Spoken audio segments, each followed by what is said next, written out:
Good evening, everyone. So today I'll be talking about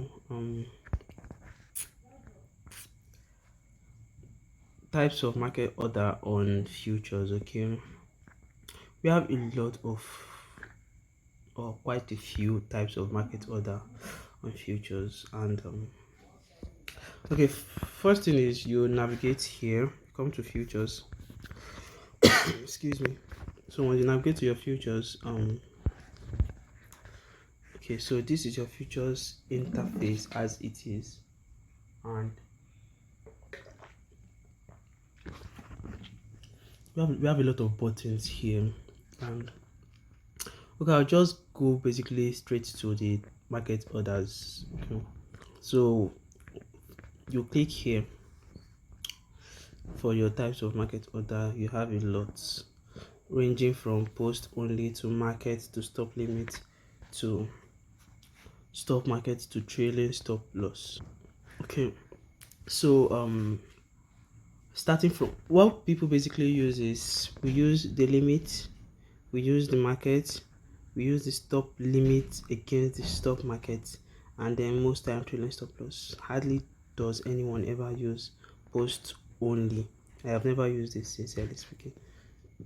So let's go straight to the point now. The limit is limit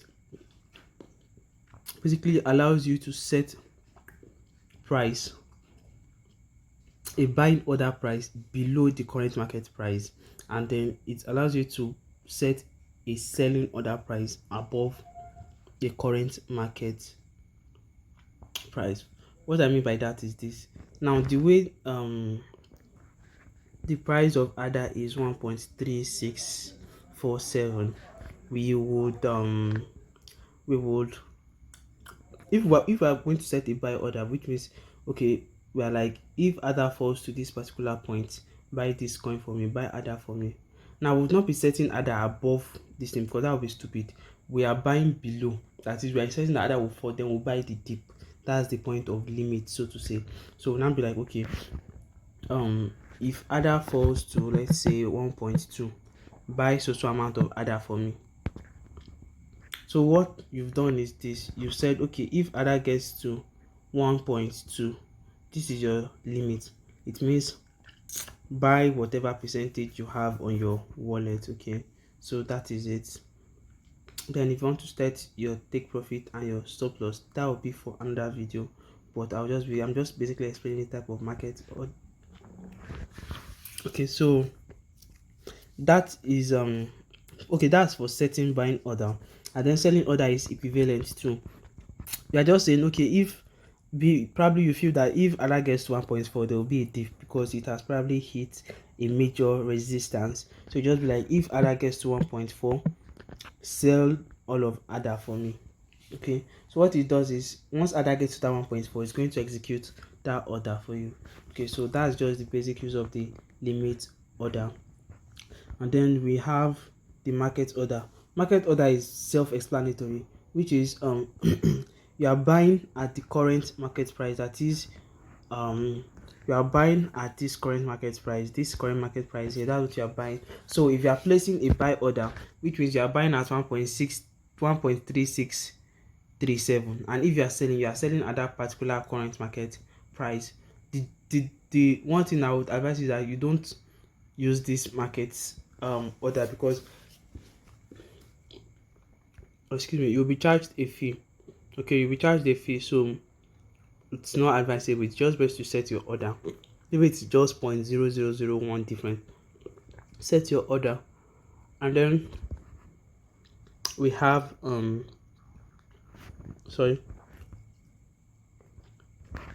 we have the stop limit order. Yeah, even if in case you get confused, once you click on this little info here, it will explain what stop limit does. Okay, so that's just it, to explain what stop limit does. So what is the use of stop limit? Now, stop limit works in two different ways, but the major use of stop limit is this. It means now in limit, your buy order is always below the current market price. But here you could set your stop limit to either above or below the current market price, and same goes to your sell order too, above or below, depending. So what it does is, the stop limit, what it basically does is, if for example, if you are making a purchase, a buying, if it's a buy order now, what it basically does is this: these are your prices, that is the current transactions that are ongoing, that is the orders that are being set. So it's, you're not okay. So what it does is, if for example, let's say we are making a buy order, we'll just say, okay, if a particular coin, if ADA for example gets to 1.45, sorry, stop limit, yeah.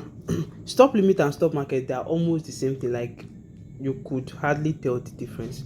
So what it does is, if for example ADA gets to 3.4 and you feel you want to sell ADA at 1.45, let's say 1.45 now, and you want to sell ADA, so what you are trying to say is, once ADA gets to 1.45, probably you feel once ADA gets to 1.45 there will be a breakout.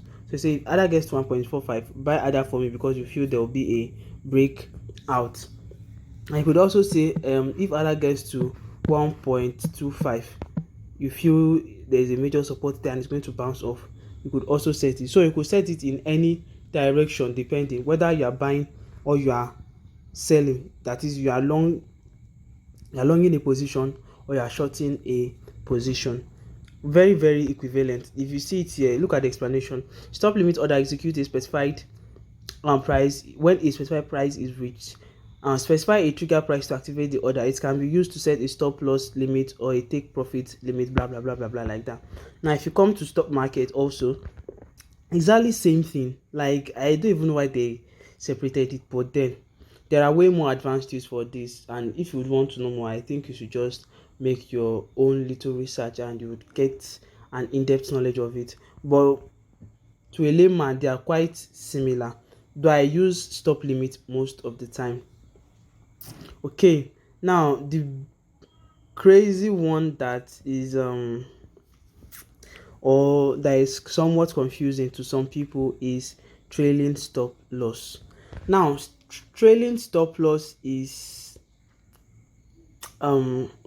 it's more or less like a callback. Okay, it's more or less like a reminder, okay, or a guardian. Yes, I will use a guardian as an example. Yeah, that would be the term to use for it. Now what great trailing stop loss does is this: probably you made a buy order excuse me, at 1.35, and you feel if ADA gets to sorry, let me use this for example. Okay, let's say you placed your buy order at this range now, that is 1.2, and then you feel that, okay, if ADA gets to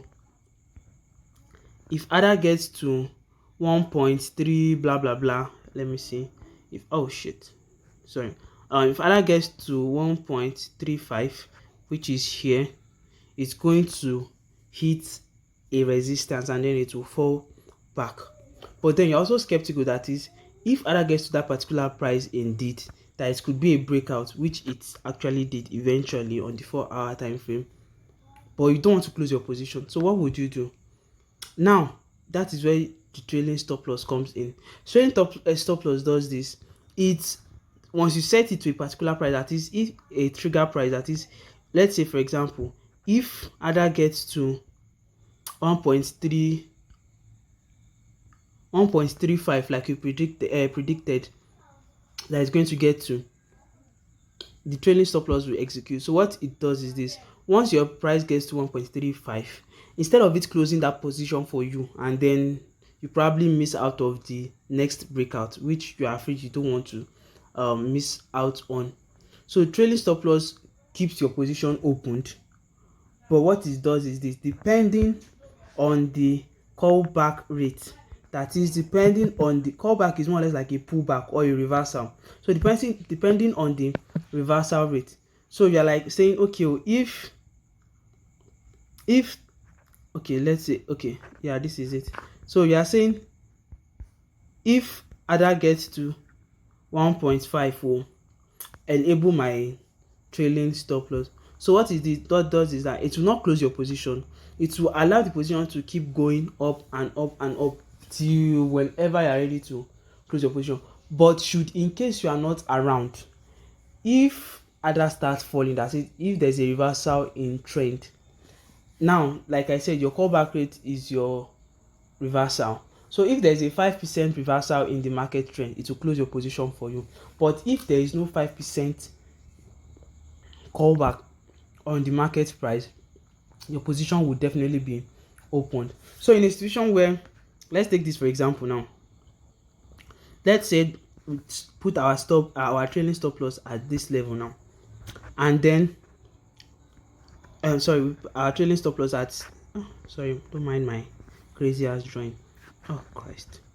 Okay, let us manage this one. So let's say our trailing stop loss is activated here, and then there's a sudden jump, which is this. Now of course there will be a pullback, which is this. But if your pullback rate is, let's say your pullback rate is like 5 or 10%, so that means if this coin goes down, so far it has not gone 10% below its previous all-time high, which is 1.37, your position will be opened. And lucky you here, it didn't get to that level. So as you can see, this is where it stopped. So your position will still be opened, and then you are still enjoying your uptrend. You are enjoying your uptrend. You are definitely enjoying your uptrend, like so.